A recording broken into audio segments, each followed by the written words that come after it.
So finally, at last, I get to look at your score, Justin. Really been looking forward to it.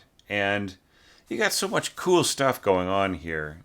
Yeah, I really like, I mean, a lot of things that you're doing here are hard to argue with. Some other things I think I could give you a little bit of feedback on and maybe a little bit of guidance. But I mean, I think what's really great about this is it really sounds like you know exactly what you want, right? And so it just kind of remains for me to like point out different things that may or may not be useful to you. There are a couple of things. There are a couple of notes that I made to myself, and I know there's one at the beginning. I left a text note for myself right on the score, just to remind me to tell you and to also tell our other viewers who might be coming over to check this out for music engraving tips or some of that other crowd, that you did a layout of this in like a smaller staff size, and like I increased the size just to make it a little bit more readable. So that may have thrown off through a few of your engraving standards, some of the spacing, some of the other stuff, right? So it's really, the layout is more mine than it is Justin's in terms of just, reformatting everything. There are things like ties being really close together and so on that you probably would, rather have look a different way. And then here, the fermatas are not laid out exactly right. Here, I'll just erase that. It's just to get the playback to work correctly. I just took all the fermatas off of that last beat of the conductor's baton. Now I'll talk about some tempos in a minute, just in specific in different areas. But I just want to say, like, I found your tempos to be totally spot on. Now, I don't know if you're using the ones that I had in the template, in which case, of course, I would agree with myself. But I just felt that your tempos were perfect. I thought that they worked fantastically well in capturing the spirit of the music as performed by Violina. Who would be a bigger expert on this prelude than that, right? Than her. But I do sort of part ways with you a little bit on the tempo here, right? So we have this big allargando, and yeah, I mean, I felt that you could have stretched just really made it a bigger, like really kind of started to drag away at the tempo here. Yeah, see, so I'm not seeing any hidden text or any hidden changes of tempo here. So yeah, so I feel that Barvinsky's purpose here is to drag this and drag this and drag this. So just like it's almost painful. Bum bum bum bum bum bum bum bum bum bum bum pow fade. Now once he's got it down to that slower tempo, he doesn't say, a tempo or back to whatever. The clue is right here. Da da da da. So I think that he's going half speed here. Bum bum bum bum. Da da da da da da da da. Right? So I would really recommend, like, if you're going to pursue this further, which, I mean, I don't see any reason why you shouldn't. Maybe get it played or publish it or who knows what. I would, maybe on the mock-up, if it's useful to you, just really make the allargandize this bar here. And then just keep everything really slow here. Like it seemed to me that this faded out much too quickly. And that's because, like, if I select this bar here and I take a look at it, it's like up there around dotted note equals 70, right? So it's not really a whole lot slower than everything else kind of going on that's to come, right? In terms of beat on the quarter note when we get to the 6/8 or 6/4, excuse me. So yeah. Anyways, get rid of that line. So yeah. But I mean, I really like the fade. Having said all of that, right? I'll have some discussion about like positions of instruments and and stuff like that, and what I felt about the texture and so on. But the main thing is like the fade from E. I think it's pretty cool. Like now here, of course, you just have like you have a single pitch instead of octaves. And what's good about that, having this carry forward, is that when you get up here to these pitches here, right? The unison B here with violas and cellos, it's not so much just an echo of what happened before. But I would remind you, perhaps this. I'm wondering if this template reflected one of the earlier ones that I accidentally posted that was missing this bar in the tie. Which I like. I think it was the very first one I put out, and then I immediately realized the error, and then I replaced it. So, yeah. I think that you could have continued on with these tied Bs here. So just like, and taking it the same tempo as this, quarter to eighth, right? So bum bum bum bum. Yeah. So do you want that really long bow? Those like the tenutos here to be nice long bows, right? Because that's the the implication is using the marking that is in the piano part. If you really have, like, I try to get my orchestration students to think about tenuto marks as the word zoom. So zoom, zoom, zoom. So it's like doesn't have the same, da da da da. It doesn't have that same kind of like the regular note approach of bowed instruments. And I mean, I feel like you could have done a whole lot. I mean, many other things. You could have had portato here, right? Or you could have just had a slur, da, da, and I think it would be much more beautiful than going zoom, zoom, zoom, zoom. Actually, you wouldn't zoom on the last one because this isn't a tenuto, but yeah. And it's the same thing with the winds, like, rather than having that, having like that beautiful, da, da, da, da, the kind of the nice tonguing and the articulation on each note. It's more like doot, right? Doot, doot, doot, doot, or like actually more connected, right? Because of them following each other. Do, do, do, do, or do, do, do, accent. So yeah, so just like, I would just say, like, watch out about importing the exact articulation marks from the score into the part, right? But I mean, if you're happy with that style, that's just more direct style of articulation with less nuance, less shaping on each of the notes, then that's fine. But I feel that there's more to it. There's more to say here. There's more expression to be, more legato perhaps that you could have gotten out of this. This is very cool. The pizzicato and then the raising up to the B here. And like here you're sort of solving the problem, right? There's an overall issue here, and that is that the harmony parts, which here you've scored in flutes and clarinets and so on, bassoons, bass clarinet, etc., horns.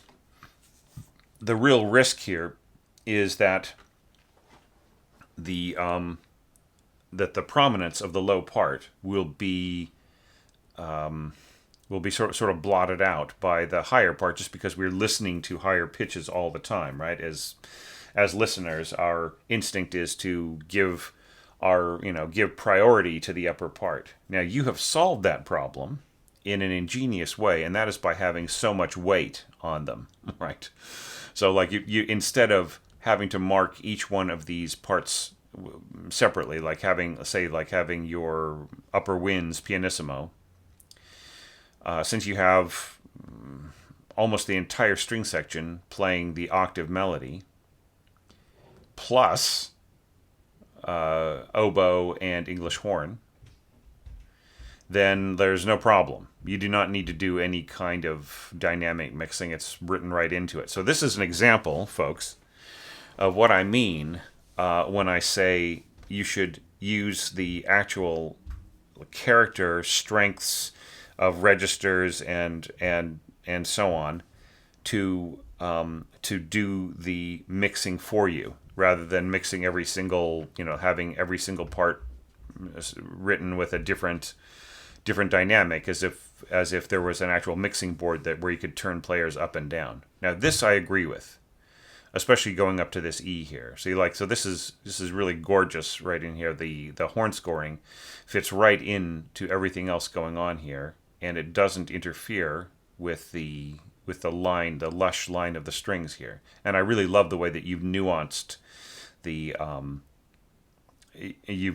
melody here. I mean, wouldn't it be cool if these were slurs, right? Da da da da.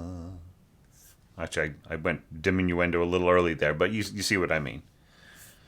Or even like portato. Da da da da da. Right, as opposed to zoom, zoom, zoom, zoom. I just feel that the tenuto marks are a little much on everything. Just if we're taking them literally, right? And then here the doloroso, da da da bum bum, the implied leap here that is so clear in the piano. And here, you have a slight like in the mock-up, it's slightly underplayed, but in real life it'll come through really, really nicely. If you really are concerned about bringing out the implied leap, then just put a tenuto mark. Speaking of tenuto marks, just put a tenuto mark at the beginning of this slur, and then you'll get that da ta. Okay, all right. So this all works. What about the harp? Just so long as everybody really is playing these softer dynamics, then the harp is going to come through really nicely. I think that's gorgeous. Like, and here you want to get extra weight on the B, so you have the enharmonic tuning, right? I totally get. And then here you have the same exact idea, but like you want the F sharp to come out, right? So you have G flat and F sharp enharmonically. Yeah. So I mean, it sounds to me, it might sound to you, Justin, like I'm explaining things to you, but I'm actually explaining things for everybody else viewing this, right? Just to make sure that they are catching up to a lot of the things that you're doing. All right.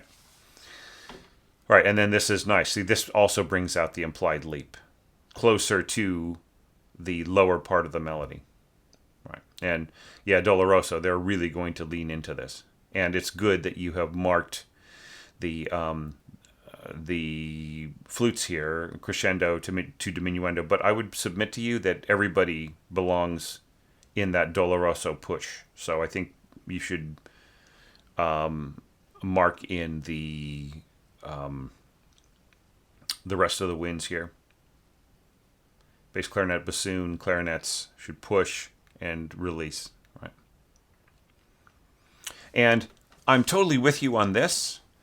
I wasn't so sure that we needed the parallel octave here. That was my only reservation here. I feel that like Barvinsky has completely set up the harmony exactly the way that he wants it. Right? So yeah, I'm not sure that this totally worked for me, but I mean, to the degree that the English horns overtones will complement the flute in an octave relationship here, it's very, very cool.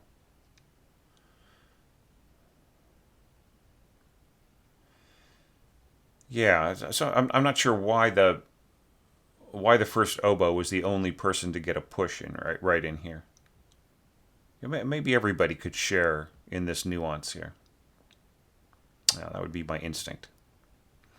All right, so now here we get to cellos soli. And I would actually mark them soli here, right? Just like the really, it's a psychological thing, right? Like, you can give them a nice, beautiful, lush melody to play and everything else. And, it'll be really obvious to them that is what they are playing.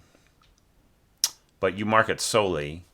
And not only will the conductor make sure that everybody stays the hell out of the way while they're playing, but they'll also, like the players will just really be ready to just play the hell out of that line. And I think you could have added more nuances here.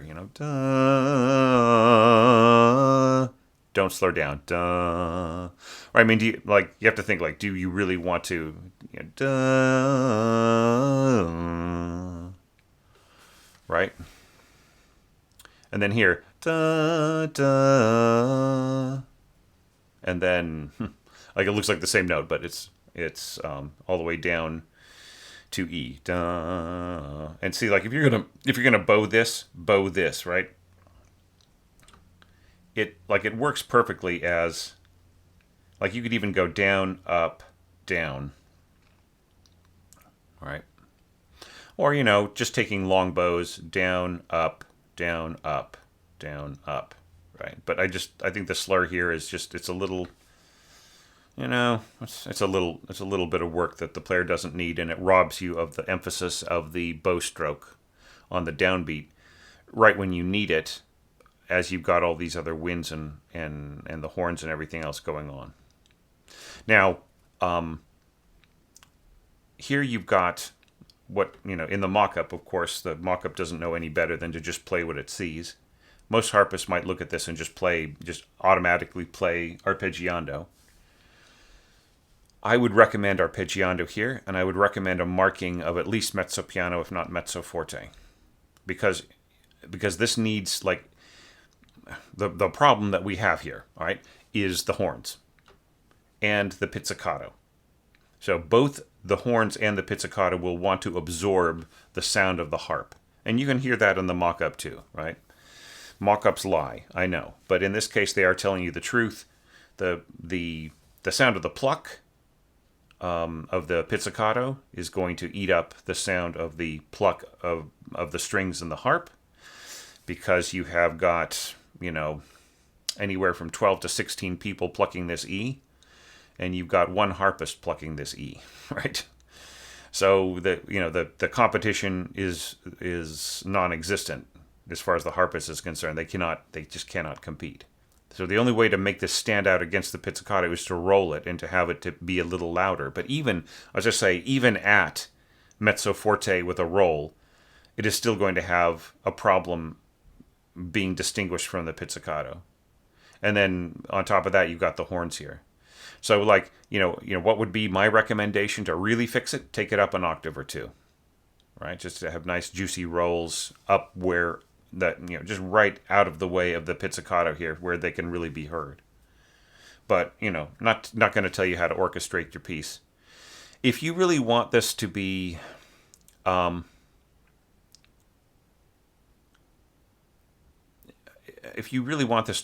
dry,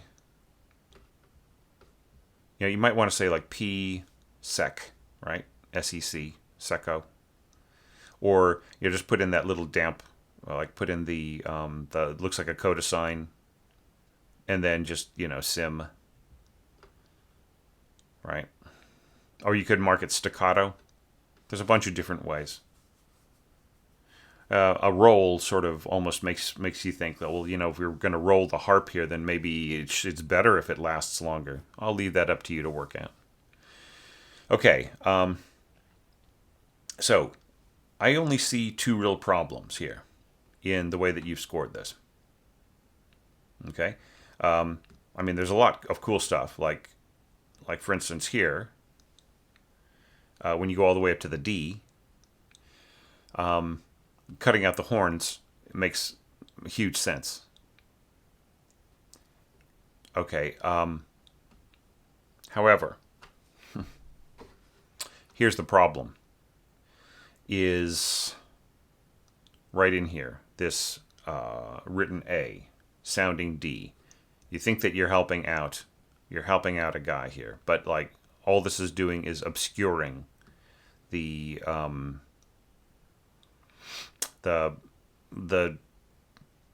journey of the cello across these pitches, right? I just feel that, I think that the opening chord in the first half of the bar is fine with everybody, but I think once you tie this across, it just really interferes with the motion that's going on in here.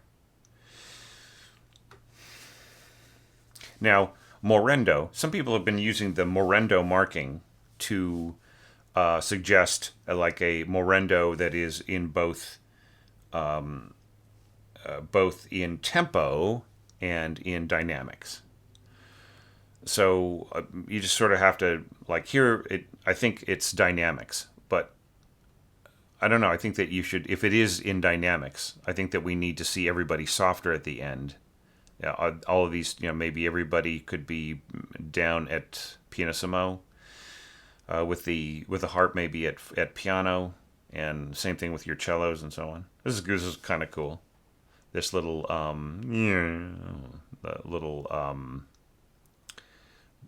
little portamento grace note right in here.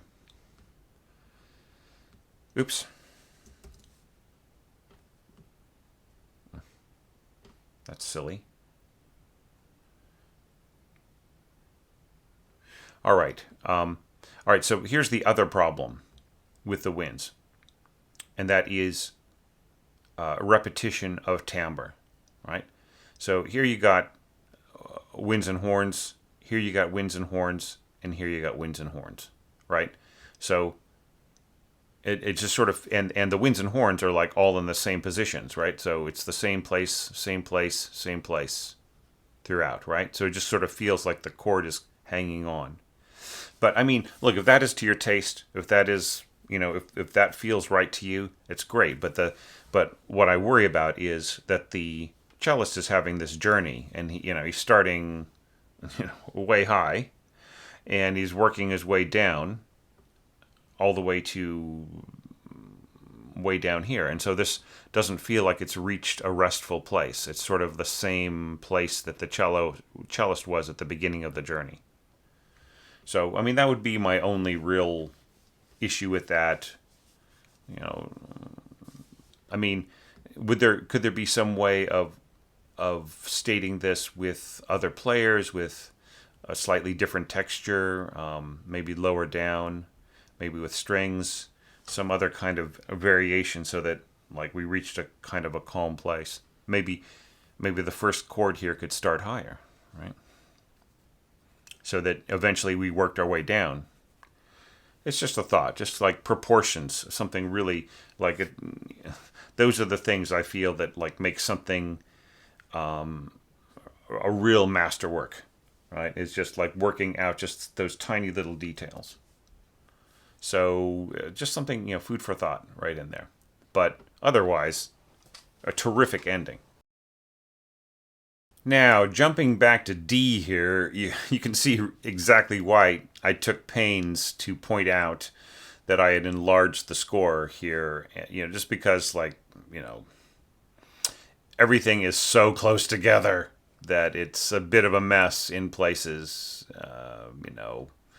Just a lot of collisions happening, and I'm sorry about that. Maybe I could have dragged this down a little bit and increased even just a teeny bit more vertical space, and then kind of try to get this a little cleaner, but then that messes up other parts and so on. Yeah, so apologies. I don't want this score to look too out of whack, but just really, trying to get the largest possible staff size for the complexity of the music or the intensity of the music. Sometimes music can actually be fairly simple in structure, just in terms of the different parts that are being used, but it can be very, very intense with a lot of players playing a lot of different things. Okay, so let's start with the cascading octaves. Okay,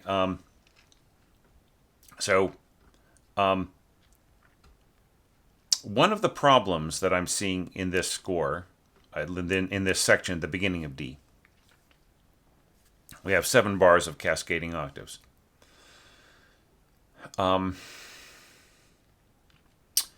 I feel that your harp should be scored higher. Like you could just do this entire thing ottava, or maybe like ottava down till you get to, and then just like keep cascading downwards on your merry way. And the reason why is because there just is so much going on in the brass, Like, you've got these beautiful radiant horns, and the like this horn part here is being doubled by the bassoon, so you've got even more weight on that. And then, like, I'm loving this. This is such a great idea. The way that you thought up this part here for your lower heavy brass, and then these little fourths right in here and fifths and so on, and how that like changes the harmony a little bit, makes it a little jazzy. That's so cool. I just really love that. But the problem of this is that the overtones from it are really cutting into what's going on here in the harp. And then, like, when you drop an additional octave a little earlier, or let's say drop down a little bit earlier with your harp right in here and so on, this just really becomes impossible to hear, right? And like here, you're having the harp take a stronger role by adding these octaves and so on. So here's the problem. All right, if you go back and look at the piano score, Barvinsky is dropping the octaves right on these last three bars because he's concerned that with the addition of the middle voice thirds in the left hand, the eyes of the player will be on that middle voice, and everything will just need to be closer together. So that's why the octaves are lower. That's, to my way of thinking, that's what he means. All right, and then here you jump them back up in your celesta. Celesta. Excuse me, your celesta as well. I was looking at this and thinking, that's a half of me was thinking it was a vibraphone, and the other half of me was thinking that it was a glockenspiel, and I was just sticking it together in my mind. But of course, I had deleted the lower staff of the celesta when I enlarged the score, just so that there would be more space. So yeah, so sorry about that. Yeah, so the celesta, of course. So these are already really delicate instruments, and how can they really compete against such a mass of sound here? Even with everybody marked like mezzo forte, mezzo piano, and so on and so forth, they're just not gonna make it in this lower register. So my suggestion is, since this is not a piano, and we don't have to worry about those issues that Barvinsky was worried about, why drop the harp at all, right? Why not just keep it up? And remember, I was like saying that you could be even higher, kind of like the celesta and so on. So like you could just keep up keep the height up in the harp part, and like maybe even just forget about the lower part, because it's like with this much weight coming in, like you're losing it anyway, right? You're losing the all of this low register stuff. And there's the additional joy of low celesta playing, plus celesta sounding below middle C has a funky sound. Right? It's sort of like you have this ding ding ding ding ding ding ding ding ding ding ding ding. Right? The hammer just doesn't have that kind of glowing sound that you would get from a vibraphone on the same sounding pitch. Right? So yeah, so I'm just tempted to try to argue you into just keeping everything up, right? Keep it up as high as possible, for as much as you can, because like right in here, like you don't bring in all the glittery stuff until much later, right? And then yeah, on top we still have a little bit of action, and some of it is still going to come through, but here's where it this needs its support from your harp and celesta the most, I would argue.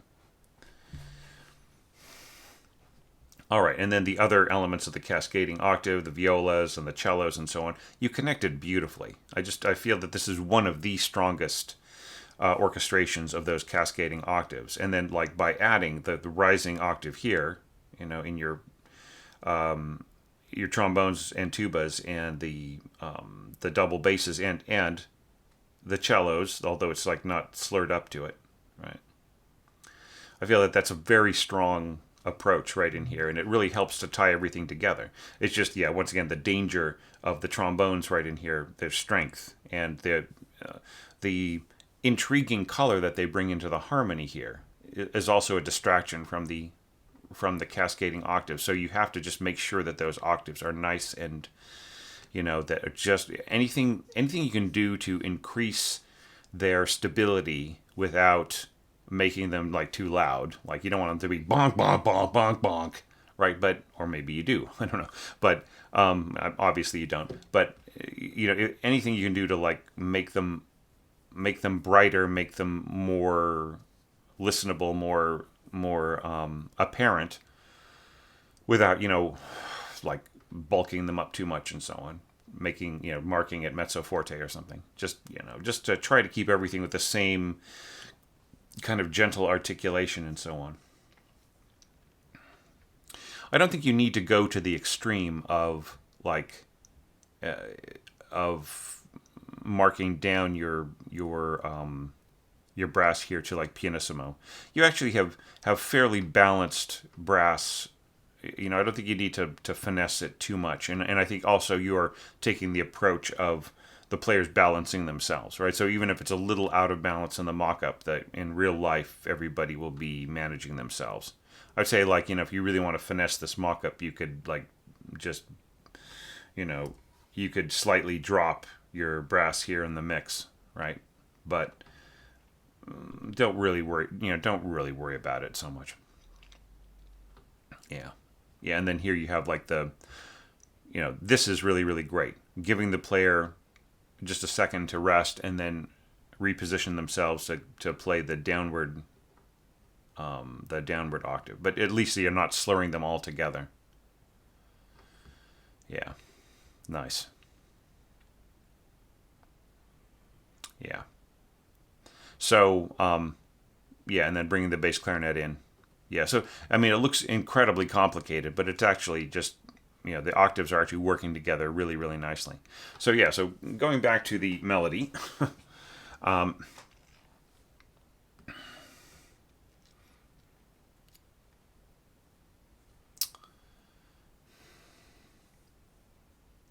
like the way that you're keeping it fairly low, right? So we have the oboes on top, and then we've got A2 horns right here, and as well as English horn. All right, so mezzo forte diminuendo. I think you mean piano here. Yeah. Part of me is tempted to tell you that, this should be 1 and 3 and this should be 2 and 4, just because of how low they go, how low the low horns go here. Now, of course, there's nothing wrong with 3 and 4 playing this and 1 and 2 playing that. But, yeah. I mean, I'm just sort of half and half about it. It doesn't bother me either way, but I probably would have ended up scoring this with the third taking the melody here as the partner. So just score these out as here the interval of a perfect fourth, and here the interval of a sixth, and so on in either part.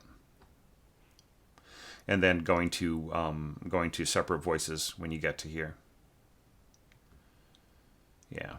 And then this is all, the scoring here is obviously great. All right. So now we're getting up into some huge scoring. Here we get what I've been calling the Ravel chords. One little fly in the ointment about proportions, and that is, do you really want to give away that shrieking high B up here in the piccolo before we've even gotten to this point in the music? Like, I feel that like here, like you have this rip up to this high G here, or it's not high G, but this G, right? Same high G for the first flute. And I feel that like we've already given away the sense of scope, right? Because you've already gone up to that massive high B up here, right? So I'm just wondering if that's something that like could bear some revisiting, because I mean you're already going way high here with the flute in terms of the proportions that come later. Is this possibly somewhere that could be rethought a little bit? Now, having said that, I really like the idea of the strings and octaves, and I love the idea of the alternating intervals in our middle winds right in here, our oboe family and clarinets. And this is kind of cool. This is a sort of a setup to what's about to happen in the real massive section to come. And you're sort of keeping the you've got this real heavy melodic element here at the top, right? Like with this B, and this B right here. My only concern right here is like how like the string sound is really going to be kind of submerged. It's going to contribute a little bit to the texture here, but it's really, what you've got here is really more of a wind band kind of a thing going on, rather than like the strings really taking the lead here. Here you have this big leap up here in F sharps, but then you land down instead of up. Could the strings, I'm asking a question that I know the answer to myself. The strings could have leapt up to a higher octave here, right? But then in terms of proportion, does that spoil this? So is the huge leap up here, just in general, like really just going sky high here in this part, is that actually spoiling, is that for in all parts, the real high trumpet scoring here and and necessitating in my mind the a higher string or first violin part, right? Just to kind of balance things out, because the lower divisi first violins are just going to get swallowed up into everything else that's going on. Just the first horn alone is going to smother them in their cradle. So yeah, but I love this ta ta ta. That's so cool in the lower heavy brass. Yeah, I mean, it really you're getting this swarming thing going right in here.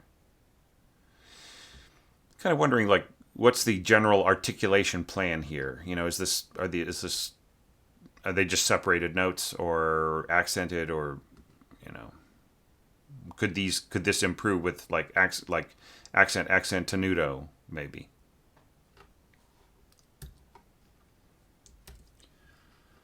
All right. So anyway, I don't think I can improve anything more. I love this.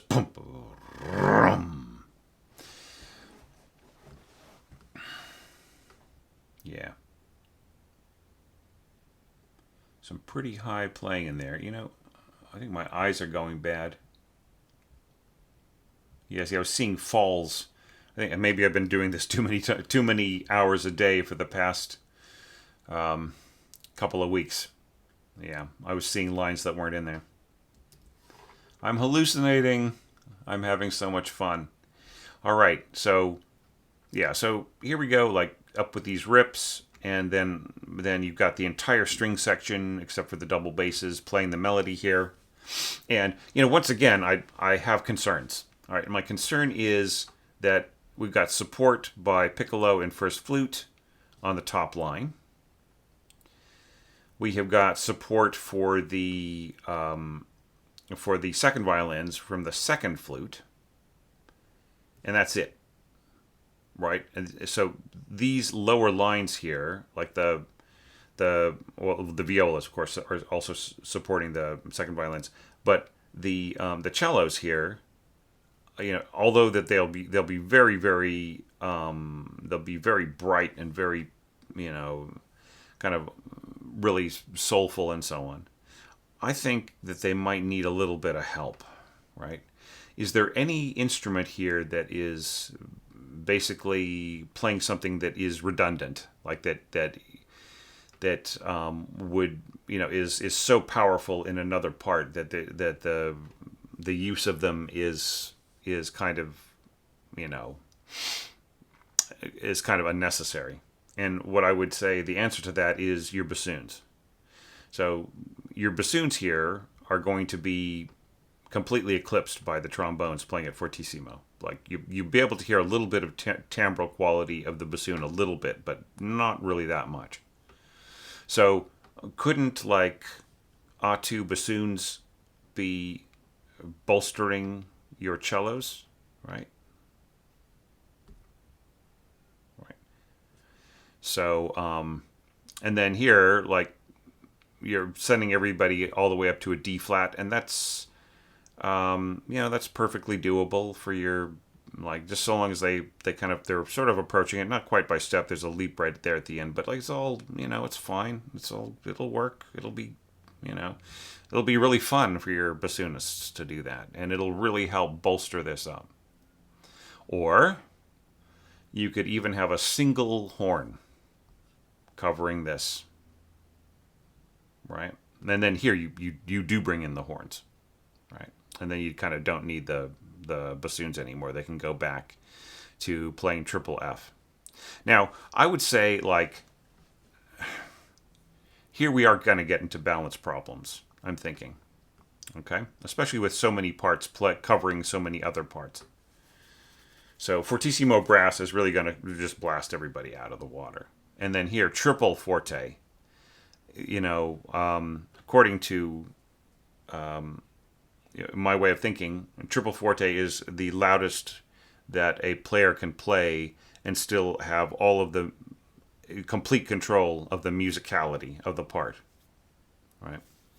So like quadruple F is as loud as one can play unmusically, right? It's like it's just that extra notch where one starts to lose a little bit of control of the quality of the tone. Maybe the intonation is a little suspect, and the articulation just everything just becomes kind of screaming tenutos or whatever. It's just really hard to get a good shape or anything else. But fortissimo is like kind of as loud as you can go before you lose that, right? So in the brass, that is quite a bit louder than everybody else. What if you went to sort of a molto forte here, and then went to a fortissimo here, compared to everybody else's triple F? And the same thing with the timpani. Like, instead of, like, you can hear it, like, the sound set has a very rattling kind of a roll. Doesn't have that big bassy cushy roll that you would get from a live timpani player, but like it's equally problematic in Note Performer, as opposed, which I used for this, as opposed to Sibelius Sounds.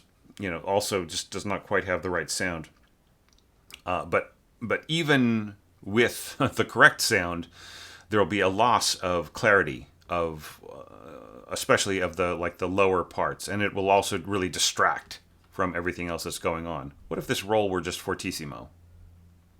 What if you eased into it, had a crescendo across, and then built additional excitement instead of sort of spending all of the excitement all at once?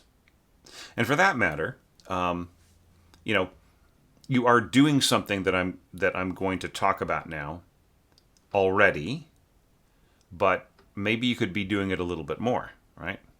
So, one of the things that might bring even more interest into this part that as you have scored it, we got 11 bars in a row of just this bashing kind of scoring. Is there any possible way for some elements to trade off their functions with one another? Now you kind of are already doing that. You're saying, okay, well, here the horns are going to take over. Their overtones are going to do some of the work that the flutes did, blah, blah, blah. Okay, so great.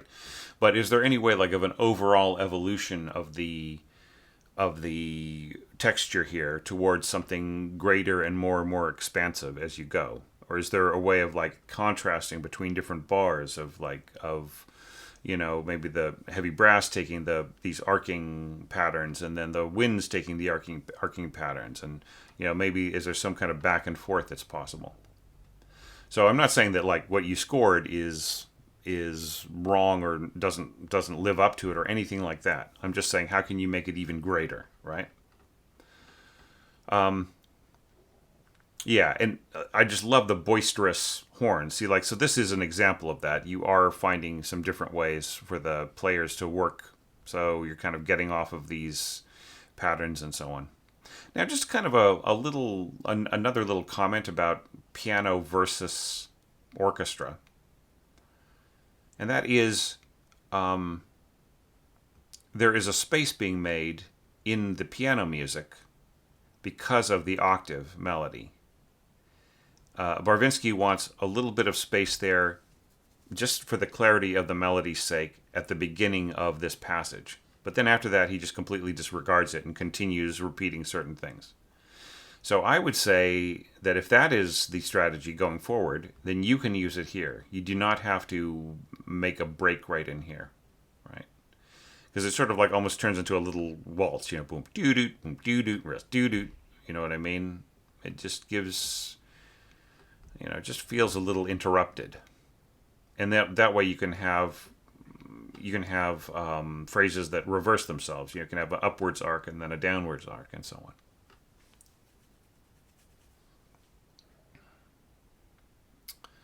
Yeah, and I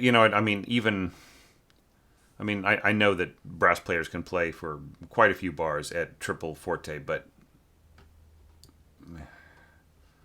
yeah, I mean, it just feels like a big blowout too, right? So maybe just ease back on the brass. They don't need to be quite so loud to make a huge impression. Yeah, and I think it's cool the way that you speaking of reversals, you reversed the tuning or the enharmonic pitches so that like it's a little bit more intelligible in flats and so on. And yeah, so that's all cool with me.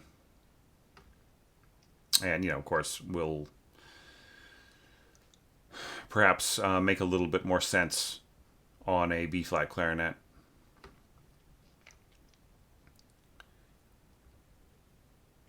So yeah, I mean that's pretty much all I've got to say about this, except for just kind of following along with the horns and octaves here. I just really have to appreciate that doing this and adding the flutes up here, you lose some power in that top end there.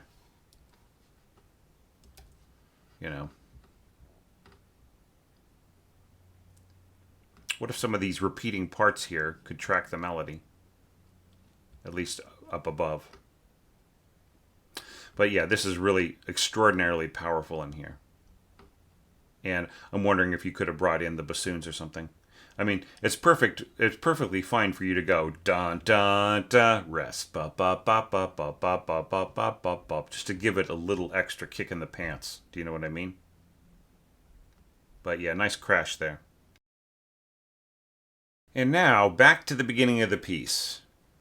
Um, so starting off, beautifully sensitive sound. I love the very organ-like harmonizations going on in here. Not to say, that they sound organ-like, but like the actual harmonic approach feels organ-like. Yeah. Um, there. I'll just cover some issues as we go, shall I? So we're starting off here with flutes enclosing clarinets, and then the bottom note of the octave here, the second flute line, is being doubled by first horn, which itself is being harmonized from below. And yeah, so the only problem here is that the second flute part is pretty much, almost a complete dead loss, because especially starting from F sharp here, this medium high horn will just absorb everything that the second flute is doing. Every once in a while, you will hear the second flute line kind of come through as the horns start to, like, they get softer here and they're playing a different function and so on. But so long as the first horn here is doubling the second flute, it's pretty much kind of just disappearing into it. So yeah, right here, like you've got the second flute leaping up. So that's like an exception, right? But then here you come back to doubling it on the written D sounding G, and yeah, it's just going to swallow it up. So I mean, if you're happy that should happen, then that's fine. But just being aware that the flute really isn't going to contribute a lot. And I actually like I like the way that this is scored. I don't think that the horn needs to be playing softer. I don't think you need to put the pianissimo over here just so that you can hear the second flute. I mean, if it were a huge concern for this note to be a little bit louder and more secure and so on, you might as well give it to the English horn, but that, again, will blend with the horn possibly even more securely than the second flute. So it's just, kind of created a problem for yourself there. And it's one that's, like, I mean, it's pretty common. It's showing up a lot in some of these scores that, I just feel it's a register in which the flutes are a little bit out of balance or out of, they're, even in a very delicate passage like this, there kind of isn't, there isn't a lot of options for that to play a strong role. Now, I like how you trade off the this middle voice role to your bassoons. That's great, and then and then combining with the horns, just doing a soft pad in the background. Yeah, that also reminds me, and then stacking the thirds. So that's what I mean by organ-like. I feel even here where there's more space to be heard and so on, I just think it behooves you to give this to a stronger player. Like I'd say here is where you could throw in, like you could just completely leave out this second flute part and it would sound fine. And then here you could come in with English horn, and I think it would work really, really well with everything else. Because the English horn can be stronger in that register and also have a really nice relationship to the flute in octaves, all the while that it is playing a wonderful game between the bass clarinet, between the clarinet and the bassoons. It's wonderful.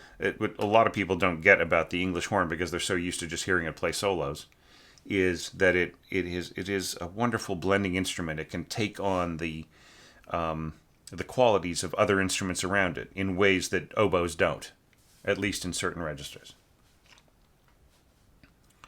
Now, this all works for me, except shouldn't we have a diminuendo here? Because you're jumping up to this high E here, and then you've got these sounding E octaves in your horns. I feel that like if we're piano here, I think we need to ease off here so that this space right in here is, a little bit more of a breath, and then come back piano cantabile, so that there's it's just a sense of proportion, right? So that we have, we have really kind of faded away rather than just stopped and then started again.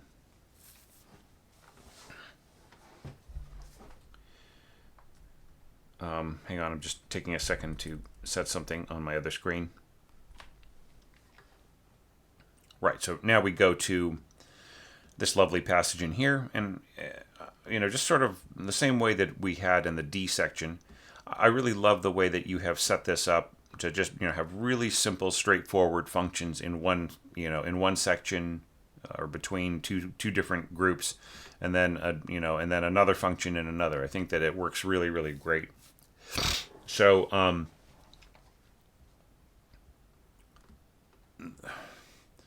one thing I would say, like if you're going to clean the score up and do a final engraving on it and get it ready for harpists and so on, here's where you could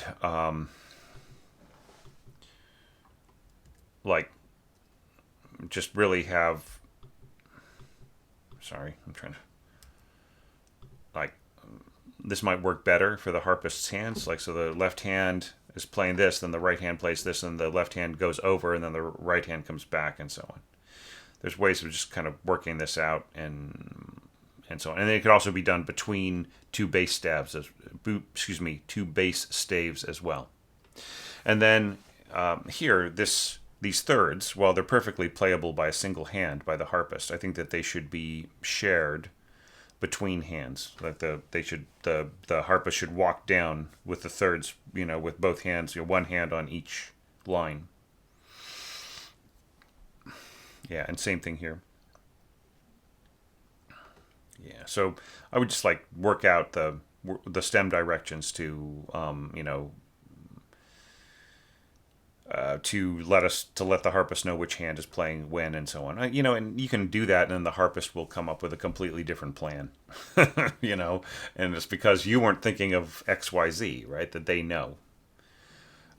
But generally speaking, if you really think of the 4-finger pattern and the span of an octave or a tenth, and then the hands working together on things like this, then you pretty much you start to come up with something that is workable for most harpists. It takes a while, but it's doable. And then that, of course, is doubling a lot of what's happening. Not everything, obviously, but almost everything that's happening in the strings.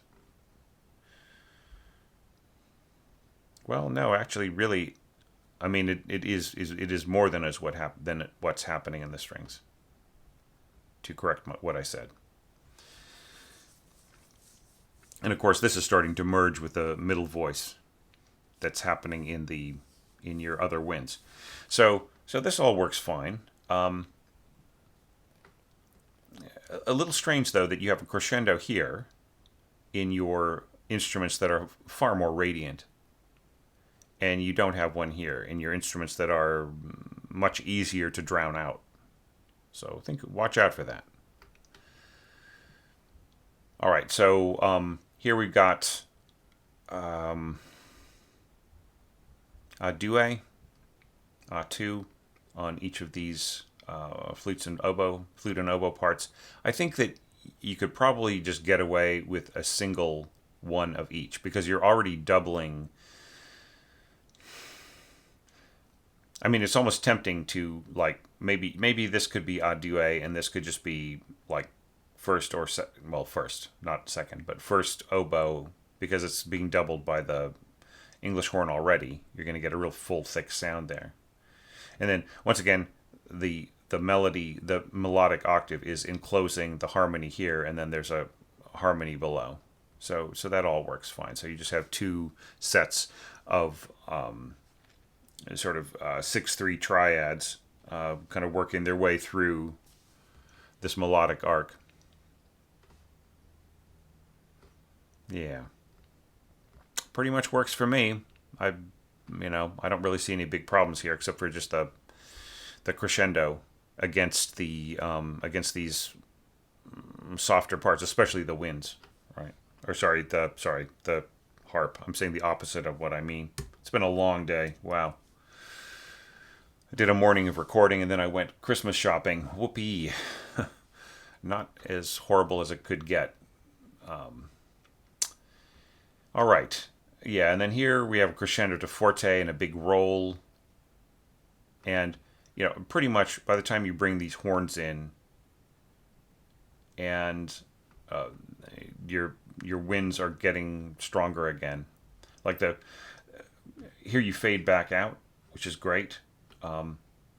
But so this will come back in stronger, but like this crescendo mezzo piano to forte here in the harp, a lot of this will be very difficult to hear with the build to forte here. But it is not as much of a concern as later on, which we'll talk about in a minute. Still, I mean, I just feel like there are a lot of parts here in the winds that are harmonic, right? It's just like this big surge of color. and it's gorgeous, and but like the concern is that this surge of color will just kind of wipe out a lot of things that are happening around it, especially harp, but but also the you know all these other lines and so on. So right in here, like we have to talk about what's possible for the harpist. So I was mentioning before, like thirds like this should be shared between the hands and so on. And of course that could be played by the left hand, and then things could flow. But yeah, once again, so like right in here, I would want the left hand to be playing, or excuse me, the right hand to be playing this upper part, and then and then the left hand be playing this lower part here, and so on. And you could maintain that going forward for quite a ways, but then here you're getting into stuff that is really almost like a Brahms, anything that resembles Brahms piano music. Forget it on harp. That's really just too it's just too much going on at once for the hands to handle. Like I mean, even this is not the greatest harp writing because it's really using a lot of voices working at once. And the question is how much of that will anybody actually even hear, right? Like you just really want to avoid adding so many voices and so much stuff going on the harp if it's not going to be heard, because it's a huge amount of work for the harpist to prepare. And they'll be killing themselves trying to get something like this right for you, and then nobody's going to hear it anyways because of how loud the winds are here, right? So and the strings, not to mention the strings themselves, if they're going to push up to a forte, then yeah, I would actually be tempted to give a destination dynamic here, right? So you can just take it up to forte here, and then if it's still forte, that's great. But I think that the mezzo piano crescendo forwards, the players might think that they're just getting to mezzo forte here, just the way that this is scored. This just seems a little unclear to me. So yeah, and I know that's not what you intend. So I mean, yeah, implication you could say, yeah, well they went up to forte because that's what's marked in the next bar. But I would try to put it at the end of the hairpins. Maybe not here. That's not necessary. But just like the further away you get from the bar line, the more I'd want to see a destination dynamic. Yeah, but I mean, it's all gorgeously scored. It's like there's nothing wrong with it, in terms for its own sake. And I once again, I like the cushion of horns back here. I almost feel like the horns could be down a one dynamic notch, especially if you want this stuff in here to be heard. You're saying, well, it is already, right? Because this is mezzo piano and this is just piano and so on and so forth. But I mean, I just still feel with the strength that you're going up to forte here. Yeah. All right, and then here you back off to piano. I would recommend backing off to pianissimo, just so that there is a tighter or a faster, there's a faster downward slope to the dynamics, and then this can these strings can surge just really beautifully and powerfully. And then here, everything is a little softer, right? So yeah, so and then the same thing happens again, right? And then we have this roll and so on. I mean, couldn't the harp continue to rise right in here rather than having these lower notes? The lower notes are what gets eaten up. This doesn't need any help. This cello line here does not need any doubling. What if the harp part just continued to kind of go upwards, get rid of any three-part harmony? Well, what if the harp continued to go up and even just playing octaves, an octave version of the top part right in here, rather than harmony? And then the big rolled chord was an octave higher, and did not have to be quite so wide, right? So you have to think 4-note chords. What is the harpist going to be doing? So they'll break this octave, and then this will be left hand, and then the right hand is going to play E, G, C, and E, right? So this will be the right hand, and then the left hand will come over and play this, right? or they might divide it even just like into yeah, they might divide it a different way. Maybe the right hand will grab this 6/3 chord here, and then the left hand will come over and play, like, roll from E to E up here. Yeah, so there's a bunch of different ways of doing this, but I would say just like this big wide roll, nobody's going to hear the lower notes here of the harp because of the timpani roll, right? So just put your harp way up higher, I think, and you'll be fine. And yeah, as far as like all this harmonization in here and this beautiful rich color, you know what you're doing. It sounds great. But just watch out about like pushing this so hard when the when the real focus here is on the strings doing their gorgeous thing right in here. So I mean, just like the only question that remains is, do we want like wind chord, or winds and brass, winds and horns, winds and brass 3 times in a row? Is there a possibility of putting in a contrast here? Strings tremolo, and then the winds respond, and then come back to the way that you have it scored here. All right, there's some way of kind of breaking things up so that we have a kind of a relief to the ear of like certain things, because like wind textures can get to be a bit much after a while, right? And you're scoring them beautifully, right? So just, I would say, watch out. Like, it may be there's a siren song happening here of like the wind scoring. It's just like, come on, score more of us. Yeah. And then here, like, you have this huge surge. Da da da da da da. Like, so much harmony here. Very little function of this line, which is in the violas, right? The softest string instrument in the section.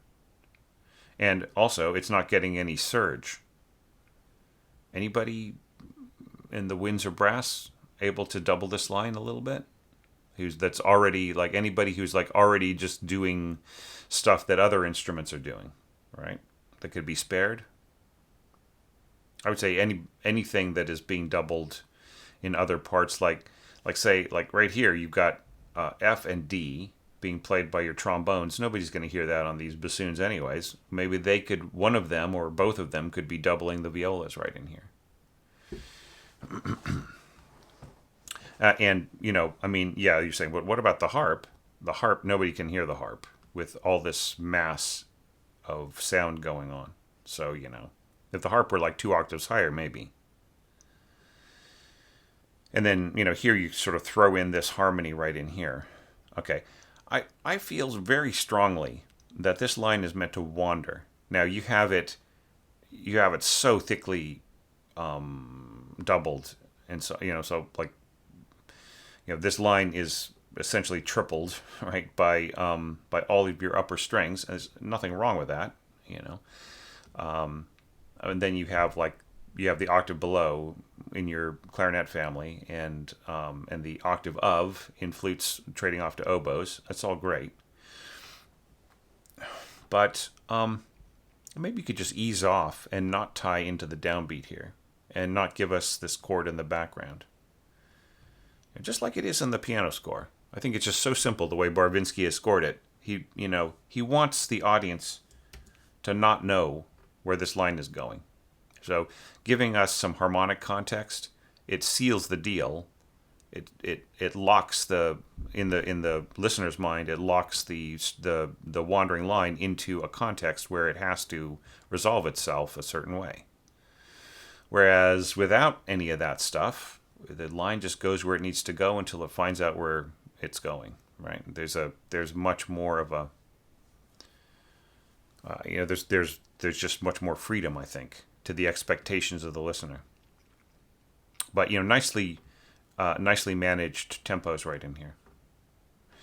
Okay, so now we're getting into that sort of final little part here,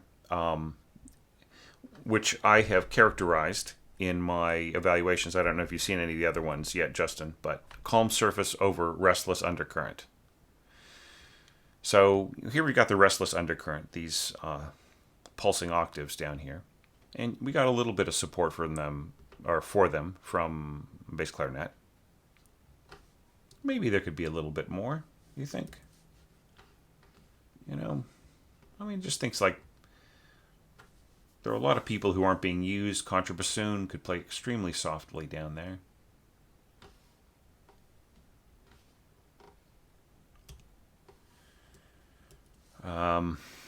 Yeah.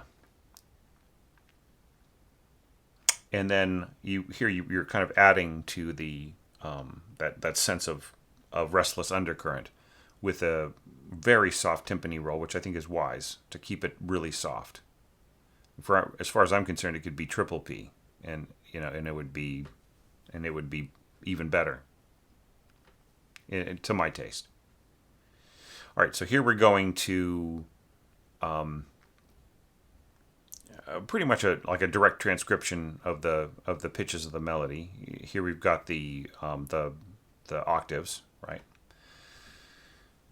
E octaves and so on, and then we got that same pitch, the same pitch of the second violins doubled by the English horn, and then a duet clarinets above. This is going to be a very thick sound, just very intensely, like, whereas if you just have one clarinet on the top line here, it'll have a kind of a cooler sound, like not cool daddy-o, but like a less magenta, more slate. Do you know what I mean? In its combination with the strings. Yeah, and then you've got your heavy brass right up here in the pocket, between the between your strings and this undercurrent here.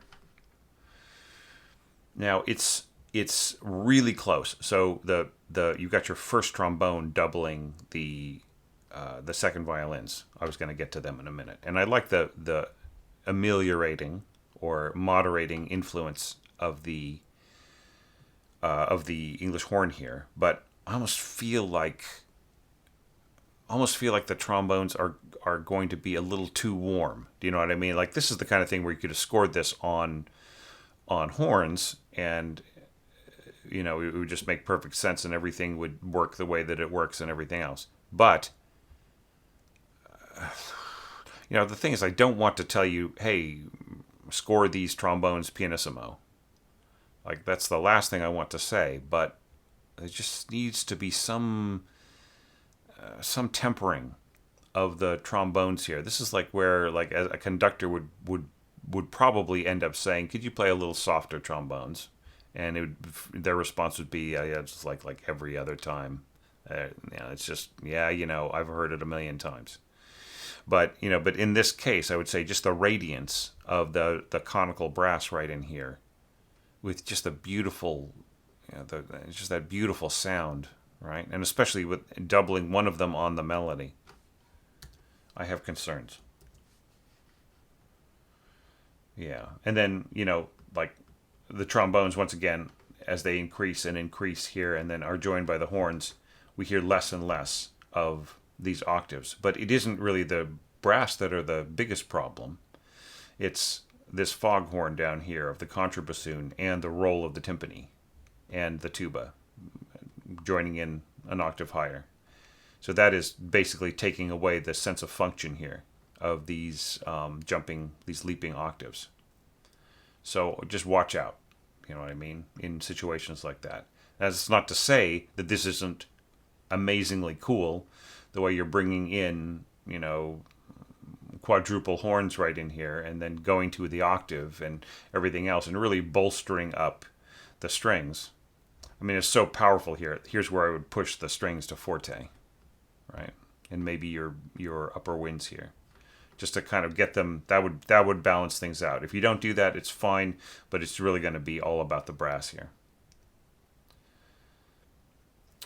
Yeah. Anyway, I mean, like, I could get further into detail about things, but I think you get the idea, right, Justin? So, like, despite all of my picking apart of this and questioning that and suggesting X, Y, Z and so on and so forth, I mean, there's no question that this is really a great score. and it's just the kind of thing that really is a great example, something to put into the mix to give other people who are working on their scores context of like how to do certain things, how to score certain things, and the things that you are getting right that I'm not bothering to comment on are so many more than the things that I'm kind of questioning or challenging or mulling over. Because I mean, it's actually great to have a score where like I don't have all the answers, right? And that's when it's great for that other orchestrators are going to come along and make their comments too and say, oh well, Thomas is forgetting XYZ, or maybe, oh yeah, no, I agree with Thomas, but there's this other thing he didn't mention, which was such and such. So just everybody learning from everybody else. That's always been the vibe of Orchestration Online, and we have been so lucky, so enormously lucky that you've been a part of it from pretty much the very beginning. So I'm really grateful for that, Justin. And I just want you to know, and for the members of your music engraving tips group know that what I think you guys are doing over there is brilliant. I have absolutely no reservations as to the quality of that group. I mean, in some ways, like you guys are handling things in the group better than I do. You've got, I think you've got more active moderation in certain things, and some of your conversations are pretty amazing over there too. Just a different quality. I'm not saying that the group is better or worse, but yeah, it's just there's a different vibe over there, and I like that vibe too. So, but the level of information is really the important thing. And, I've just always been a strong supporter of your educational efforts and your presence on social media and everything, and all the help that you've given to, hundreds, thousands of our members is, I'm really grateful for that. But what I'm feeling the most grateful for right now is how you jumped into this challenge and you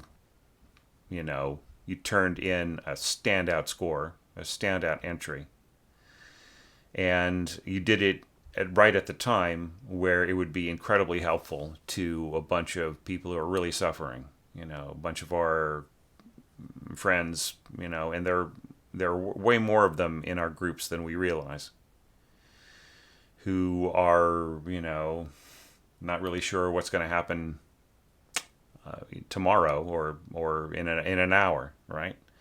So I know that we didn't really raise like hundreds of thousands of dollars. We're just what we're doing here is just as much as we can handle as just as people who have got other things going on, lots of other stuff going on.